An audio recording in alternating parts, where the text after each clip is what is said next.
Hello students, today we will discuss some more problems from exercise 3.2. It's a third video of this chapter. Now, but before start, we will focus on some more concepts because my dear students, conceptual clarity is must. It will help you to crack any competitive exam. Okay, got it? Now, here you can see a picture. It's a circle. In a triangle. अब देखिए, अगर मैं बात करता हूं इस triangle की O M P की बात कर रहा हूं, तो इस ट्रायंगल को अगर आप ध्यान से देखेंगे तो आपको क्या दिखेगा? यहाँ राइट एंगल दिख रहा है, एम पे आपको राइट एंगल दिख रहा है। तो राइट एंगल के सामने जो साइड होती है वो क्या होगी? हाइपोटेनस, मतलब ओपी इज हाइपोटेनस। और एंगल ये है एक्स, एक्स एंगल, तो इसका अपोजिट साइड ये जो है ये हो गई परपेंडिकुलर। तो रिमेनिंग साइड क्या हो गई? आपकी बेस हो गई, ओ एम बेस हो गई। ठीक है, तो अगर मैं बात करता हूँ साइन थीटा की, ठीक है, अगर मैं बात करता हूँ साइन थीटा की, साइन एक्स की बात कर रहा हूं क्योंकि एक्स इसमें एंगल है, तो क्या होता है? Perpendicular upon hypotenuse. Perpendicular means B and hypotenuse means 1, मतलब बी वैल्यू आ गई। और अगर मैं बात करता हूं कॉस एक्स की, then base upon hypotenuse. Base आपको दिख रहा होगा ए, ये देखिए बेस आपको दिख रहा है ना, बेस, बेस आपको ये दिख गया, देखिए बेस ए है। और हाइपोटेनस इधर देखिए, हाइपोटेनस ये 1 आपको दिख रहा है। ठीक है, तो ये 1, इसका मतलब ए हो गया।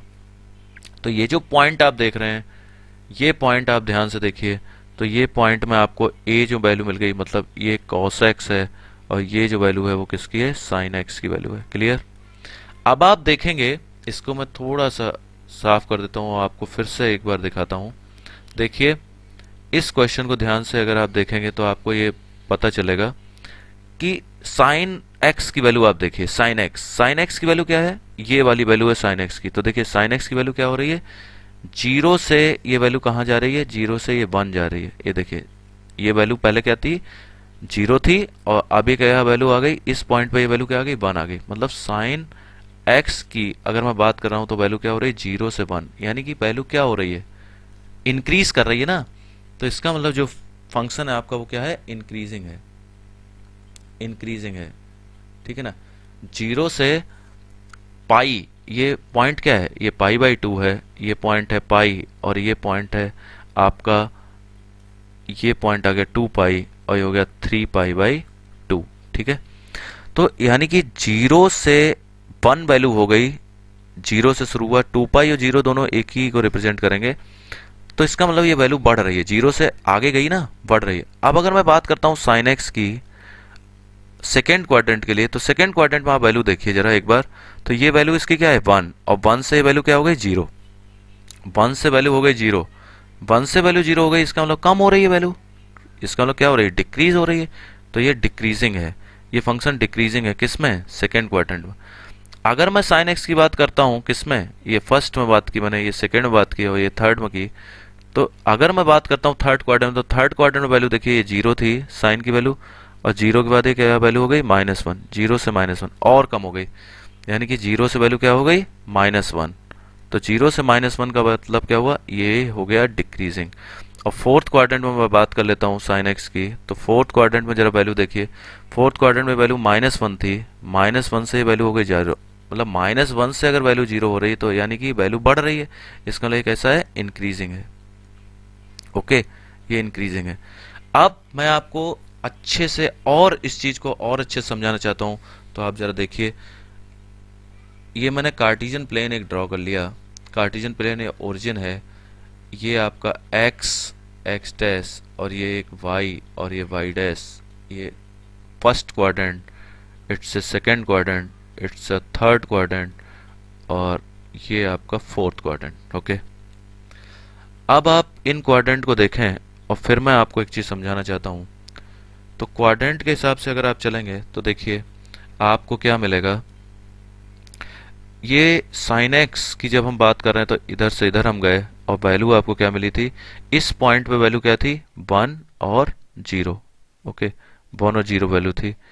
इसमें वैल्यू आपको क्या मिल रही थी? 0 और 1, और इसके बाद इस पॉइंट वैल्यू कितनी आई? -1 एंड 0, और इस पॉइंट पे वैल्यू आपकी क्या आई थी, 0 -1। तो मैंने ये कहा कि साइन एक्स जो फंक्शन है वो साइन एक्स की वैल्यू 0 से 1 हुई थी, 0 से 1 हुई मतलब इंक्रीजिंग था।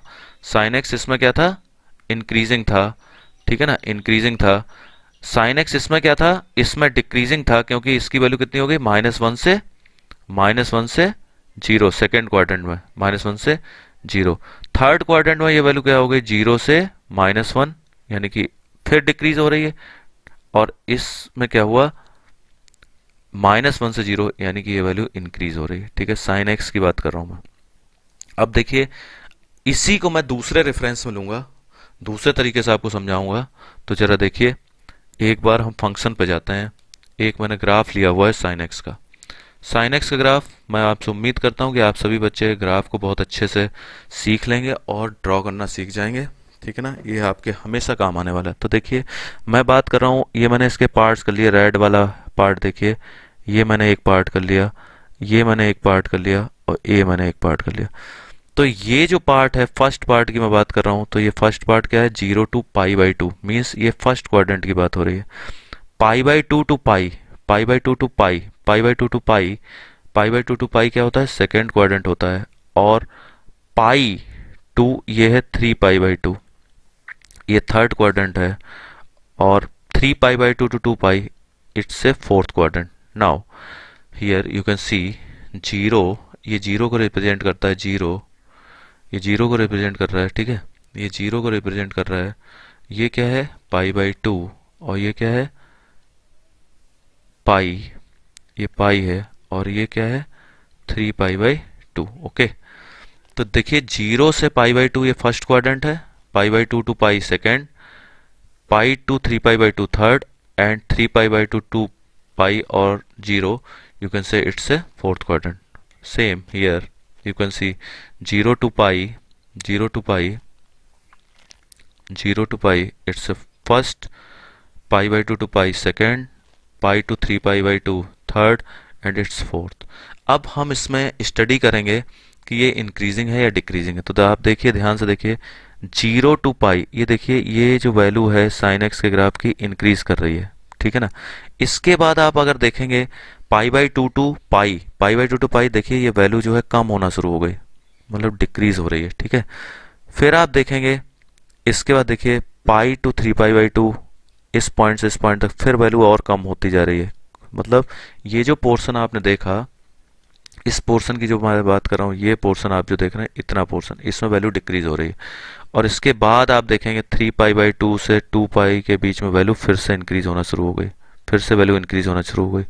यानी कि आपको ये देखिए, इससे रिजल्ट क्या मिला, फर्स्ट क्वाड्रेंट जो आपका है उसमें वैल्यू इंक्रीज हुई, सेकेंड और थर्ड में डिक्रीज हुई, और फिर ये इंक्रीज हुई।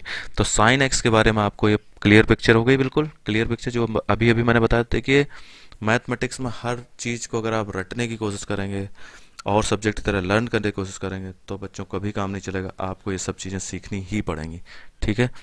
नाउ कॉस एक्स के ग्राफ को हम लोग स्टडी कर लेते हैं। अगर हम फर्स्ट क्वाड्रेंट में क्या होगा, सेकंड में क्या होगा, इस तरीके से देखेंगे तो सेम है। देखिए इसको हमने क्या किया, फिर से पार्ट किया, 0 to π, π/2 to π, इसके बाद ये देखिए ये आ गया पॉइंट और ये पॉइंट आ गया, ठीक है।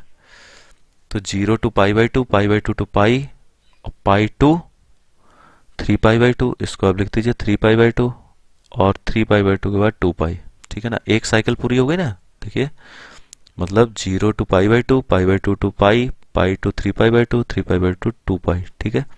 तो ये एक पूरा आपका क्वाड्रेंट का सिस्टम जो है, first, second, third and fourth. अब देखिए फर्स्ट क्वाड्रेंट में अब आप जब देखेंगे तो फर्स्ट क्वाड्रेंट में अब आपको मिल जाएगा कि ये वैल्यू कम हो रही है, 0 to π/2 ये वैल्यू कम हो रही है, ठीक है।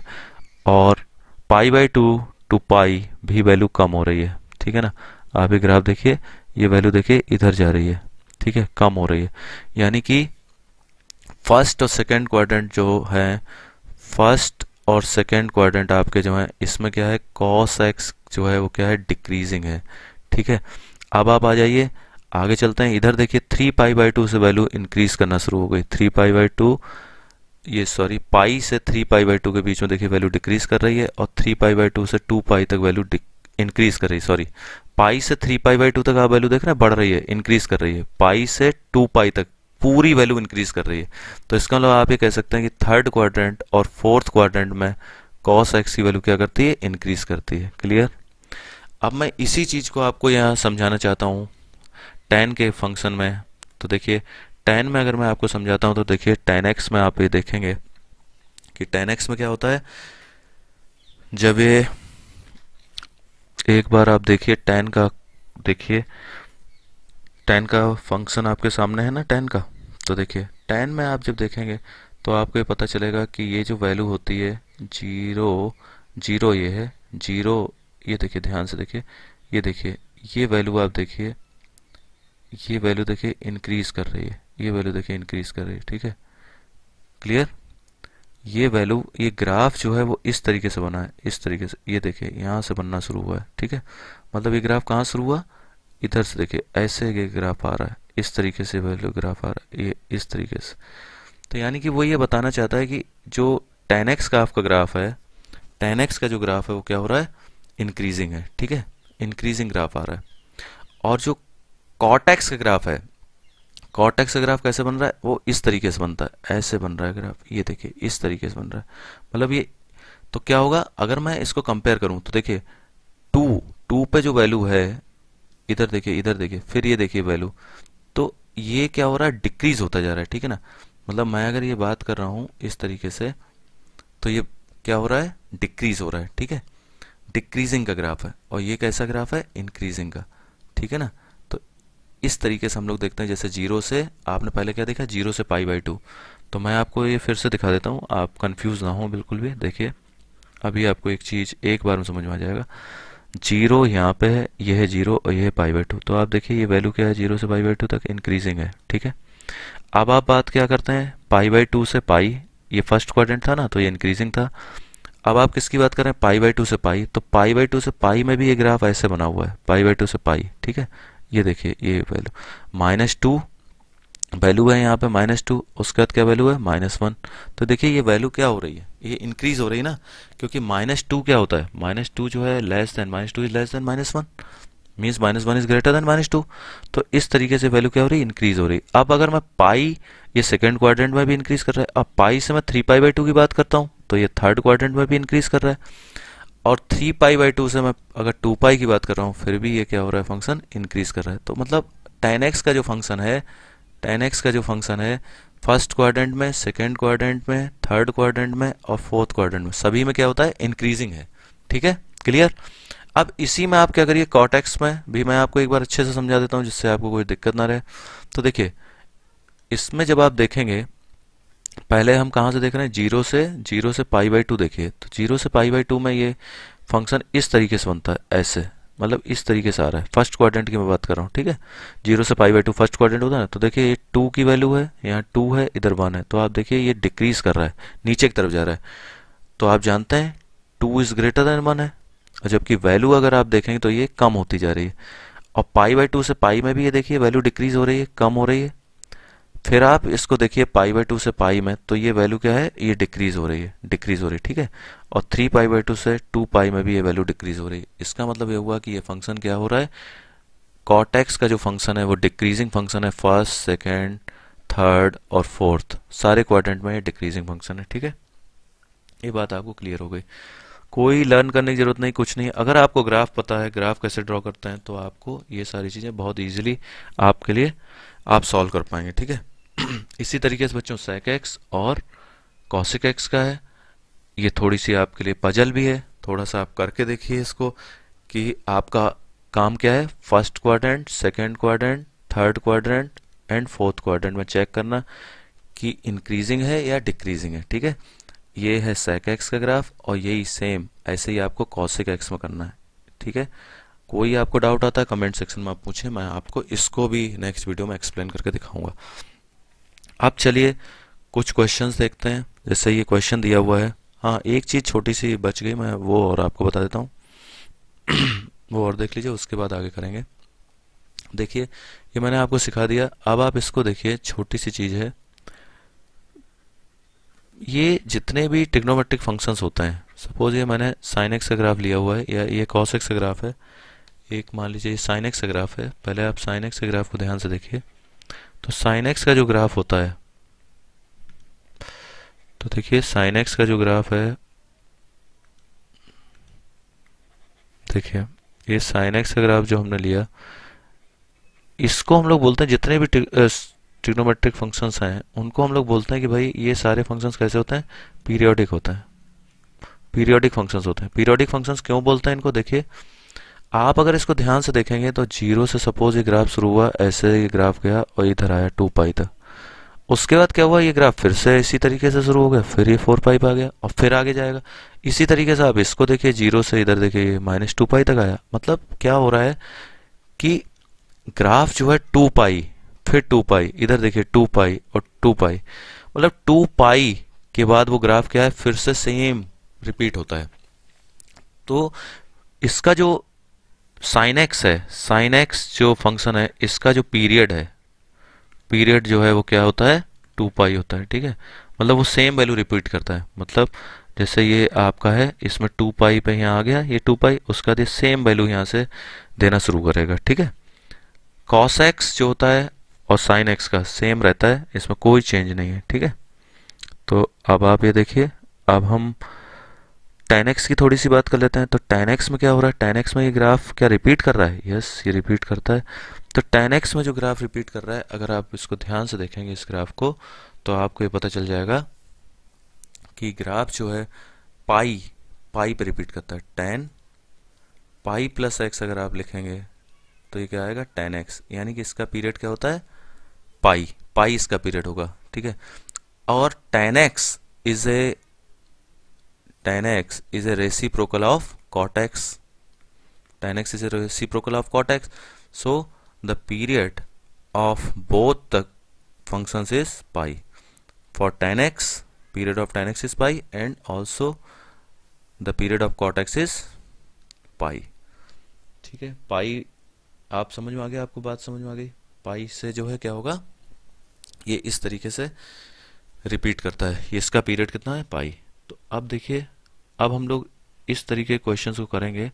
इसमें लिखा है साइन 765 डिग्री की वैल्यू निकालनी है। तो 765 डिग्री का वैल्यू निकालनी है आपको ट्रिग्नोमेट्रिक फंक्शंस की। तो आप क्या करेंगे, देखिए इसका अगर मैं एंगल बनाना चाहूँ तो कैसे बनेगा, देखिए जरा आप ये देखिए, हम इसको लिखेंगे 7 साइन 765 डिग्री।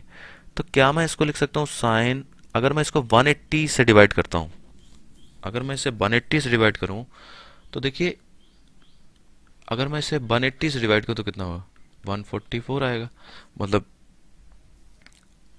ज़्यादा हो गया। ठीक है ना, तो इसको तो मैं क्या करता हूं, 4 से करता हूं, 720 आ रहा है। तो इसको मैं क्या ऐसे लिख सकता हूं, 180 इंटू 4 प्लस 45 डिग्री। कोई प्रॉब्लम, ये सही है ना, मतलब 180 इंटू 4 720 प्लस 45 765 आ गया। तो देखिए इसको जब आप लिखेंगे, अच्छा अब ये प्रॉब्लम आएगी कि क्या आएगा, 180 इंटू 4 का मतलब कितना हुआ, 1 2 3 और ये 4। ठीक है, 4 हो गए। उसके बाद प्लस 45 है, यानी कि ये किस क्वाड्रेंट में जा रहा है, फर्स्ट क्वाड्रेंट में जा रहा है। और 180 है, तो 180 में क्या होता है, sine 180 plus theta, cos 180 plus theta, tan 180 plus theta, cot 180 plus theta, sine sine में ही रहेगा, कॉस कॉस में रहेगा। ठीक है ना, तो ये कितना आ गया, साइन 45 आ गया। साइन इसमें प्लस का लगेगा या माइनस का लगेगा, ये कैसे डिसाइड होगा, क्योंकि ये प्लस हो रहा है, फर्स्ट क्वाड्रेंट में आ रहा है, तो इसमें साइन जो है प्लस का ही रहेगा। तो साइन 45 की वैल्यू क्या होती है बेटा, 1/√2। ये आपका आंसर आ गया। ठीक है, अब एक क्वेश्चन आपका देखिए, ये दिया है कॉसेक -1410, कॉसेक -1410। ठीक है, तो इसका मतलब कॉसेक माइनस थीटा क्या होता है, मैं आपको एक चीज़, हाँ ये बहुत इंपॉर्टेंट कंसेप्ट है जो मैं आपको बताना चाहता हूँ। कॉसेक माइनस थीटा होता है बेटा कॉसेक एक्स। आपको अगर ये ध्यान ना रहे कॉसेक माइनस थीटा का मतलब क्या, तो आप ये समझ लीजिए कि ये फोर्थ क्वाड्रेंट की बात कर रहा है। ठीक है, इसमें ऑल पॉजिटिव होता है, साइन एंड कॉसेक इसमें पॉजिटिव होता है। इसमें क्या होता है, टी टैन एंड कॉट इसमें पॉजिटिव रहते हैं, और इसमें कॉस और सेक पॉजिटिव होते हैं फोर्थ क्वाड्रेंट में, ठीक है। तो देखिए कॉस और सेक पॉजिटिव होते हैं, यानी कि अगर मैं कॉसेक माइनस एक्स बोलूं तो आप ये समझ जाइए ये क्या कह रहे हैं, निगेटिव एंगल बन रहा है। निगेटिव एंगल बन रहा है मतलब ये एंगल कहाँ बन रहा है, ऐसे बन रहा है क्लॉकवाइज डायरेक्शन में, यानी कि ये फोर्थ क्वाड्रेंट की बात हो रही है, आप ये समझ जाइए, ठीक है। और फोर्थ क्वाड्रेंट में क्या होता है, कॉसेक होता है निगेटिव, तो ये हो गया cosec minus theta equal to minus cosec theta, इस तरीके से है, ठीक है। तो हमने इसको कैसे लिख दिया, माइनस कॉसेक 1410 डिग्री, 1410। और इसको आप ब्रेक कर सकते हैं, कैसे ब्रेक कर सकते हैं, 180 इंटू अभी हमने 8 का मल्टीप्लाई किया था 144 हुआ था लेकिन वो ज़्यादा हो गया था क्योंकि ये है 14, तो इसमें -30 कर दीजिए, ठीक है। अब मैं आपसे एक जानना चाहता हूँ कि देखिए ये आपने लिखा 8 टाइम्स हुआ, ये 8 टाइम्स हुआ, यानी कि आप ये देखिए कैसे आएगा, ये मैं ये सब बना के दिखा रहा हूँ। मान लीजिए ये बनाने के लिए आ गया, एंगल बना के दिखाओ 1410, तो आप कैसे बनाएंगे, तो देखिए 1 2 3 4 में जो गिन रहा हूँ मतलब 180 हो रहा है ना, देखो 4, ये यहाँ से 5, ये 180 का एंगल बन गया, 5 6 7 और ये आ गया 8, ठीक है ना। अब आप ध्यान दीजिए ये तो ज़्यादा हो गया ना, ज़्यादा हो गया क्योंकि ये हमें चाहिए 1410 का, और लेकिन ये हो गया 1440 का, तो -30 है, यानी कि ये एंगल यहाँ तक ही बनेगा, यानी कि ये जो चीज़ है ये नहीं आएगी, और सिर्फ यहाँ तक ही एंगल, ये राउंड राउंड करके यहाँ तक एंगल आया, तो ये कितने हो गया 14, मतलब ये किस में बन रहा है, ये एंगल 180 है तो कॉसिक ही रहेगा पहली बात तो, और -30 है मतलब फोर्थ क्वाड्रेंट में क्या होता है कॉसिक निगेटिव, और निगेटिव का साइन यहाँ पहले से ही है, इसका लिए हो गया पॉजिटिव, और होगा 30 डिग्री, और कॉसिक 30 डिग्री मतलब हुआ साइन 30 का रेसिप्रोकल, यानी कि इसके आंसर कितना आ गया 2 आना चाहिए, ठीक है। अब एक क्वेश्चन और हम देख लेते हैं, tan 19 π/3, tan 19 π/3 आसान है बच्चों, कुछ नहीं है इसमें, ये प्लस का है माइनस का नहीं है, तो देखिए आप इसको ऐसे लिखिए tan 19 π/3 मतलब 3 से आप इसको डिवाइड करिए तो कितना होगा 6π + π/3, tan पाई का है, tan pi plus theta tan theta ही होता है, तो हमने लिख दिया tan π/3, लेकिन माइनस का होता है या प्लस का होता है वो कैसे डिसाइड होगा वो हम अभी देख लेते हैं। देखिए 1 2 3 4 5 6, और 6 के बाद क्या है, 6π के बाद प्लस है, यानी कि ये फर्स्ट क्वाड्रेंट की बात कर रहा है, यानी कि ऑल पॉजिटिव, तो tan π/3 की वैल्यू कितनी हो गई, √3, ये देखिए आंसर आ गया, ठीक है।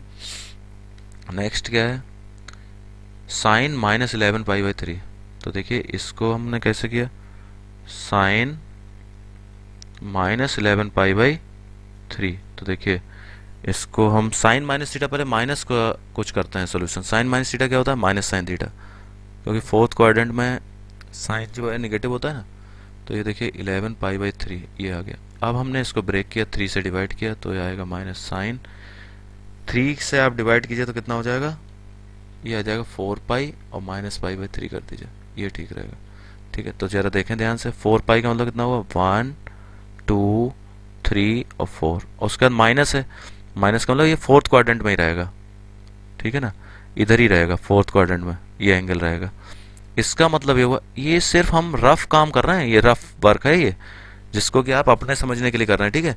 और फोर्थ क्वाड्रेंट में साइन 4π है तो साइन ही रहेगा, ठीक है ना, और π/3, लेकिन साइन फोर्थ क्वाड्रेंट में चला गया, इसका मतलब माइनस होगा, तो ये माइनस माइनस क्या हो गया प्लस, तो इसकी वैल्यू आपकी हो गई साइन π/3 कितना होता है, √3/2, ये हमने फर्स्ट एक्सरसाइज में सीखा था ना। अब देखिए एक और बच रहा है, कॉट क्या है भाई, एक मिनट, कॉट -15 π/4, कॉट -15 π/4, ठीक है। कॉट माइनस थीटा पहले होता क्या, फोर्थ क्वाड्रेंट में है, तो यानी कि ये माइनस का ही आएगा, कॉट 15 π/4, मैंने अभी भी बताया था ना आपको, अ सिल्वर टी कप, यानी कॉस और sec इसमें सिर्फ जो है पॉजिटिव होते हैं, बाकी सब नेगेटिव होते हैं।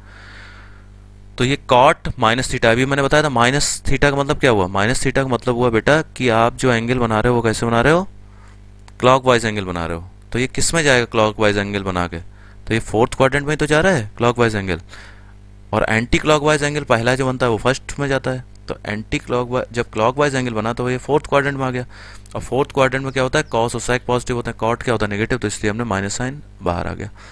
तो मतलब मैं ये कहना चाहता हूँ cot minus x equal to क्या होगा, माइनस कॉट एक्स, इसलिए हमने इसको ऐसे लिख दिया। अब देखिए फिर से हमने इसको किया 4 से डिवाइड किया तो कितना हो जाएगा, आप ऐसे लिखिए 4 पाई माइनस पाई बाई 4 लिखिए, ठीक है। आप इसको 3 पाई प्लस भी कर सकते थे, लेकिन पाई में रखिए तो ज़्यादा अच्छा रहेगा। तो देखिए ये कितना हुआ, 4 पाई का मतलब कितना हुआ, 1 2 3 और ये 4 पाई माइनस है, माइनस का मतलब हुआ पाई बाई 4 कम होगा, इसमें से पाई बाई 4 कम हुआ, ठीक है। तो पाई बाई 4 कम हो गया, मतलब ये माइनस पाई बाई 4 का मतलब ये हुआ कि किसकी बात कर रहा है। पहली बात तो आप ऐसे लिखिए इसको, कॉट पाई में है, sine pi plus theta, cos pi plus theta, तो साइन साइन में ही रहता है, कॉस कॉस में, कॉट कॉट में रहेगा, तो ये पाई बाई 4 ही आएगा। लेकिन प्लस साइन है माइनस साइन है, क्योंकि अब आपको क्या करना है, ये फोर्थ क्वाड्रेंट में ही रहेगा। फोर्थ क्वाड्रेंट में कॉट जो है नेगेटिव होता है, तो नेगेटिव साइन पहले से था, एक नेगेटिव साइन यहाँ से आ गया, तो ये प्लस हो गया। इसका मतलब ये कितना हुआ, कॉट पाई बाई 4 और tan पाई बाई 4 की वैल्यू 1 होती है। बच्चों आप इसको अच्छे से, बहुत अच्छे से तैयार करके कोशिश करिए, मेहनत करते रहिए, बस मस्त रहिए, मस्त रहिए। Okay, thank you.